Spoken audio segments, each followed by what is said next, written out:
ثم الرضا عن أبي بكر وعن عمر وعن علي وعن عثمان ذي الكرم.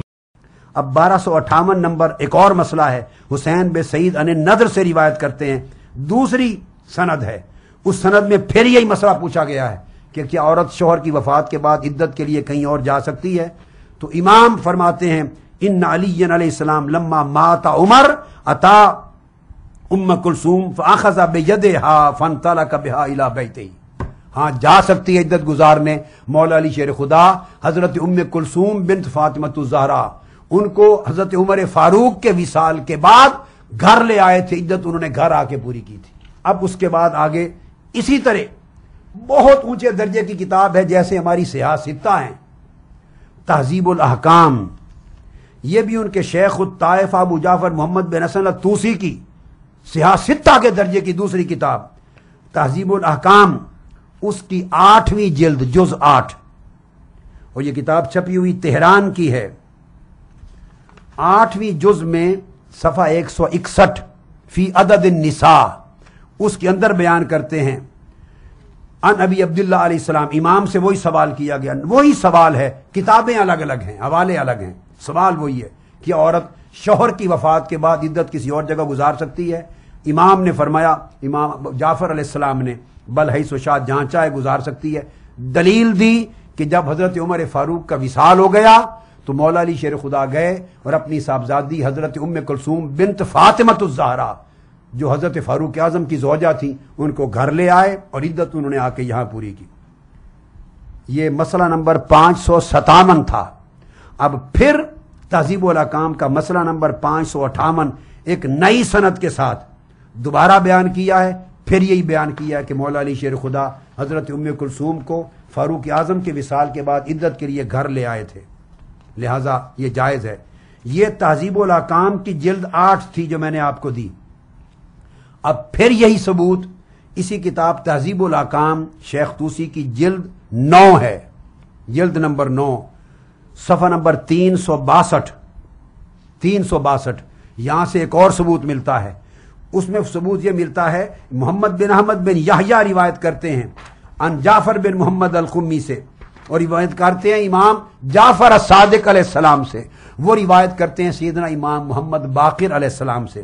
امام باقر علیہ السلام نے فرمایا کہ ام کلثوم بنت فاطمہ الزہرا رضی اللہ تعالی عنہا یہ، اور فرماتے ہیں ان کا بیٹا زید بن عمر بن الخطاب رضی اللہ تعالی عنہ، انہوں نے فرمایا کہ حضرت ام کلثوم بنت فاطمہ الزہرا سے بیٹا پیدا ہوا تھا اور اس کا نام تھا زید بن عمر بن الخطاب رضی اللہ تعالی عنہ.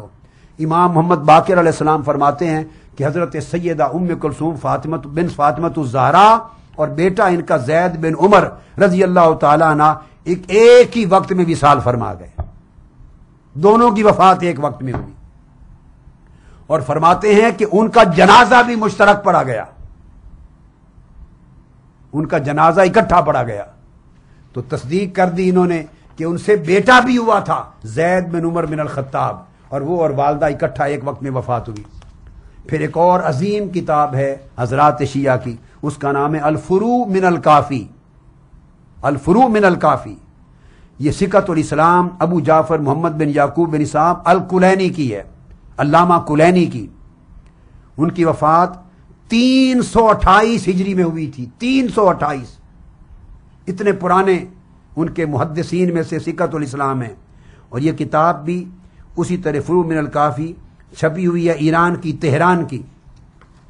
اس کی جلد 6 یاد رکھ لیں، جلد 6 کتاب الطلاق صفحہ نمبر 115.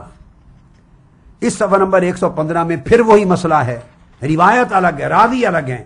اس میں پھر پوچھا گیا کہ عورت عدت شوہر کی وفات کے بعد کہیں اور گزار سکتی ہے؟ جواب دیا امام نے ہاں. حضرت علی شیر خدا حضرت ام کلثوم بن فاطمہ الزہرا کو سیدنا فاروق اعظم کے وصال کے بعد عدت گزارنے کے لیے اپنے گھر لے کے آئے تھے، اس سے ثابت ہوا گزار سکتی ہے. یہ حوالے تھے. اب اس کے بعد آپ آ جائیے، ان تمام حوالوں کے بعد بتائیے کوئی گنجائش رہ گئی؟ یہ تو کوئی تاریخ نے ثابت نہیں کیا، بیان نہیں کیا کہ اس پر رد ہو۔ ائمہ اطہار اہل بیت شریعت کا فقہ کا مسئلہ بتانے کے لیے ہر ایک جگہ اس کو کوٹ کر رہے ہیں۔ اس کا تو انکار ہو ہی نہیں سکتا سوائے کسی جاہل کے، غالی کے، متعصب کے، جھوٹے کے، کاذب کے۔ کوئی انکار نہیں کر سکتا۔ وہ امام جعفر صادق کو معاذ اللہ ان کو تہمت دے گا، امام محمد باقر کو تہمت دے گا، کیونکہ انہوں نے تو مسئلہ شرعی بتانے کے لیے حضرت ام کلثوم بن فاطمہ الزہرا کا سیدنا فاروق اعظم سے نکاح اور شادی ثابت کی، اور ان کے بطن سے حضرت زید بن عمر کی پیدائش ثابت کی، اور ان کی عدت کے لیے مولا علی شیر خدا کا جا کے گھر لے آنا ثابت کیا۔ اس پر تو بحث ہی نہیں ہو سکتی کہ یہ غلط ہے۔ اب اس کے بعد پھر آگے تلخیص الشافی، اس میں مولا علی شیر خدا کے حوالے سے سیدنا امام جعفر صادق اپنے والد سیدنا امام محمد باقر علیہ السلام کا ریفرنس کوٹ کرتے ہیں، جس میں فرمایا تھا کہ ابو بکر و عمر دونوں میرے حبیب تھے، اور آپ کے چچا تھے ابو بکر و عمر، ہدایت کے امام تھے اور اسلام کے شیخ تھے، جس نے ان کی پیروی کی ان کے راستے پر وہ صراط مستقیم پر چلے گا۔ تلخیص الشافی اسی طرح شیخ ابو جعفر الطوسی جلد 3 صفحہ 218 مطبوعہ قم ہے ایران کا۔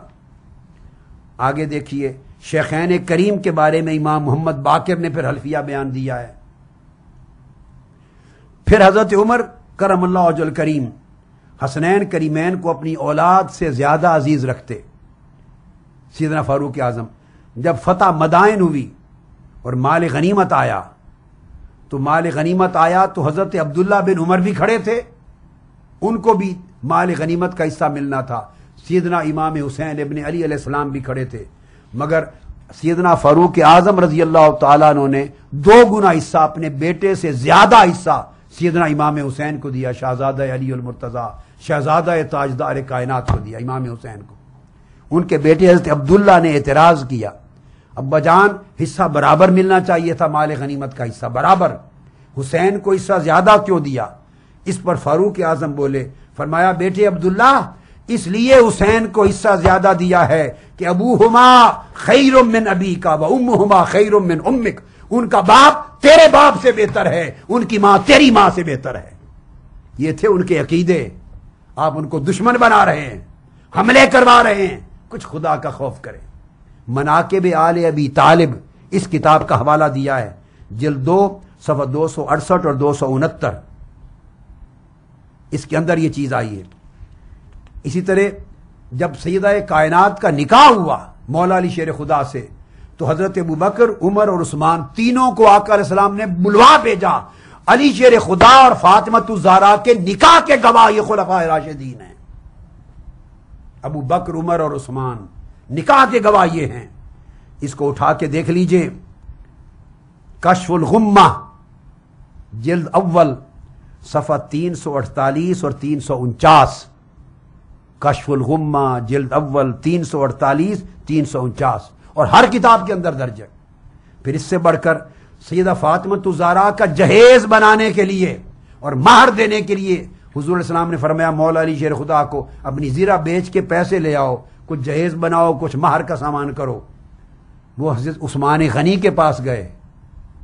شیعہ کتب میں آتا ہے کہ دیرہ 30 درہم کی تھی، شیعہ کتب میں ہے، مگر چونکہ عثمان غنی کو پتا تھا کہ سیدہ کائنات فاطمہ الزہرا کا جہیز بننا اور مہر ادا ہونا ہے، 30 درہم کی دیرہ آپ نے 500 درہم میں لی، 500 درہم دے کے دیرہ خرید لی۔ جب حضرت علی شیر خدا چلنے لگے، بلایا، علی بھائی یہ 500 درہم تو میں نے دے دیے، یہ دیرہ بھی لے جاؤ، یہ بھی آپ لے جائیں، تو میرا عطیہ ہو گیا۔ تو سیدہ کائنات کا جہیز حضرت عثمان غنی کے پیسوں سے بنا، سیدہ کائنات فاطمہ الزہرا کا مہر عثمان غنی کے پیسوں سے مولا علی شیر خدا نے ادا کیا۔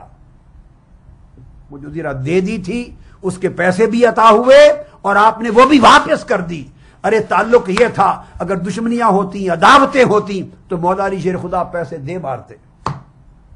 ارے جن کا مہر عثمان غنی کے رقم سے ادا ہو، جن کا جہیز عثمان غنی کی رقم سے بنے، جن کے نکاح کے گواہ زمین پر ابو بکر، عمر، عثمان سب سے پہلے ہوں، اور شیعہ کتب میں آتا ہے ایک مرتبہ سیدہ کائنات ناراض ہو گئی تھی مولا علی شیر خدا سے. آپ نے ناراضگی کے قصے بنائے, ابو بکر صدیق سے ناراض ہو گئی. بھائی ناراضگی بشری تقاضے ہیں.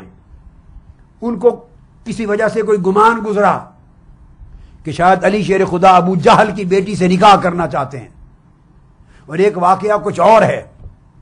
کسی نے غلط خبر پہنچا دی, آپ کو دکھ ہوا, دل شکستہ ہوئی. آپ حسن کو لیا ساتھ, امام حسین کو لیا, ام کلثوم حضرت فاطمہ زینب کو لیا, چلی گئی آقا علیہ السلام کے گھر.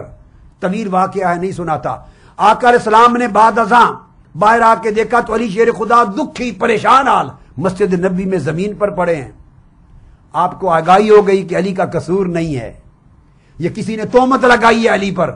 آپ حضرت فاطمہ, حسن, حسین سب کو لے کر مسجد نبی میں آئے اور پاؤں حضرت علی کے پاؤں پہ ڈال کے کہا قم یا ابا تراب, ابو تراب کھڑے ہو جاؤ. جب اٹھے تو اس وقت اب صلح کروانی تھی. صلح کے لیے کہا علی جاؤ ابو بکر, عمر اور عثمان کو بلا کے لے آؤ, ان کو بٹھا کر ان کے سامنے تم دونوں کی صلح کراؤں گا.